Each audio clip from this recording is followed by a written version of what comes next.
I consideres que actualment els formadors, els profes, estem ben formats en avaluació? No, què va. Però bueno, és que aquest és un dels temes, que els canvis en educació són molt lents. I a més, que quan s'aplica, vol dir generalitza, ja està una mica superat, perquè esclar, la recerca ha anat endavant. I consideres que actualment els formadors, els profes, estem ben formats en avaluació? No, què va. Però bueno, és que aquest és un dels temes, que els canvis en educació són molt lents.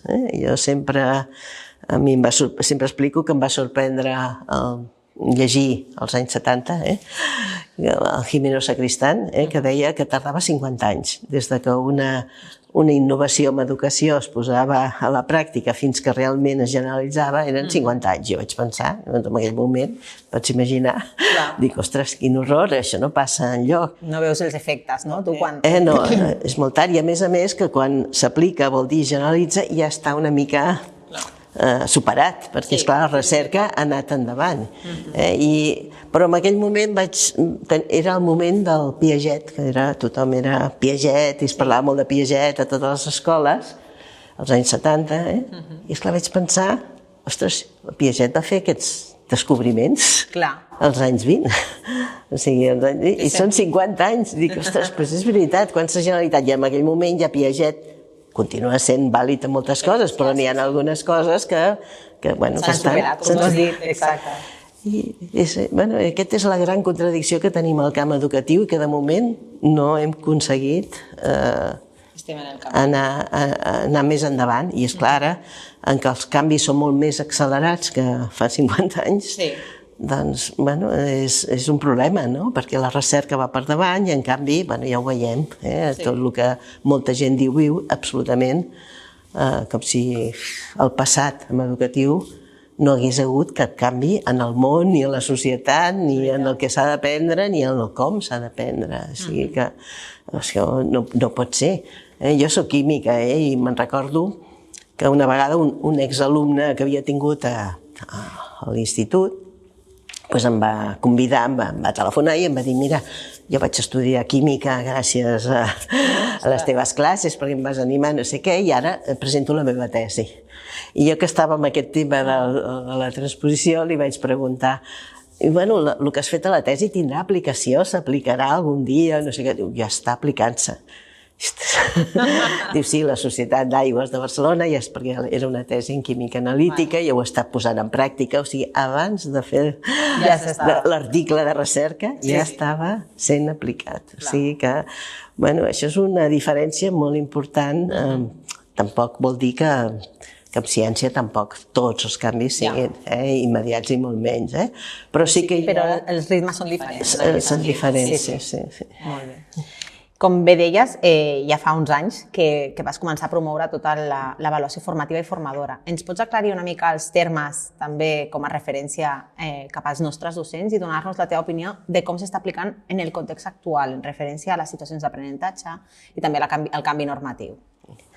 Bé, a veure, l'avaluació formativa i formadora totes estan amb una finalitat d'ajudar a l'alumnat a millorar els seus aprenentatges. La finalitat de les dues és des de donar-los recursos, idees i maneres de fer.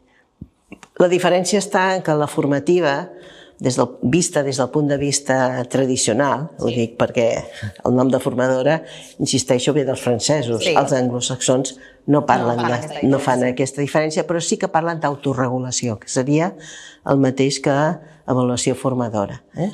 I la diferència fonamental és aquesta, és que l'avaluació formativa, el mestre, el docent, és el protagonista, és el que analitza les dades, allò corregim que diem, que no és allò, diem això ho ha fet bé, això no ho ha fet bé, i tornem o fem alguna manera de retorn i fins i tot podem dir, mira, per millorar et recomanem que facis tal cosa, tal altra i l'altra. Però som nosaltres que fem tot. En canvi, la formadora busca, i l'autoregulació busca, que sigui el propi aprenent que faci tot aquest procés. O sigui, que ell sigui capaç d'analitzar-se les dades, evidentment amb recursos i amb estratègies que els puguem possibilitar, que ho facin, i que prengui decisions de dir, bueno, doncs a partir d'ara, per millorar, faré tal cosa i tal altra.